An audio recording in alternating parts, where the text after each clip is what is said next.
Hi மக்களே, welcome back to Chennai computers. Legion laptop லெனோவால 1,26,000 பட்ஜெட்ல RTX 4060 8GB கிராஃபிக்ஸ் கார்டு. இந்த laptop 24GB RAM 512GB NVMe storage.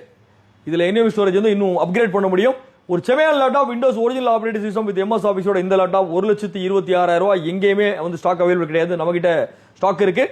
ஆன்லைன்ல தேடி ஏமாந்துடாத மக்களே, நம்ம ஸ்டோர்ல ஸ்டாக் இருக்கு. சண்டே கூட நம்ம ஸ்டோர் அவைலபிள் இருக்கு. நம்ம ஸ்டோர் விசிட் பண்ணுங்க. இது இல்லாம ஏகப்பட்ட லேப்டாப் Alienware, இது இல்லாம டெல்லில், ஹெச்பியில், லெனோவால, ஏசர், ஆசஸ், MSI, சாம்சங் எல்லா பிராண்டோட லேப்டாப்பும் i7ல 13 ஜெனரேஷன் ப்ராசஸரோட RTX 3050 6GB கிராஃபிக்ஸ் கார்டு 68,000 இந்தியாவிலே யாராலே கொடுக்க முடியாத பிரைஸ்ல நம்ம கிட்ட லேப்டாப் ஸ்டாக் அவைலபிள் இருக்கு. இது இல்லாம MSIல RTX 2050 49,000 பட்ஜெட்ல லேப்டாப் இருக்கு. லெனோவால, டெல்லில், ஹெச்பியில், ஏசர்ல, MSIல எந்த லேப்டாப் தேவைனாலும் நம்ம ஸ்டோர் விசிட் பண்ணி பிரைஸ் செக் பண்ணுங்க. அதுக்கப்புறம் எங்க வாங்குறது முடிவு பண்ணிக்கலாம். இன்னொரு வீடியோட இன்னொரு ஆஃபரோட சந்திப்போம். தேங்க்யூ.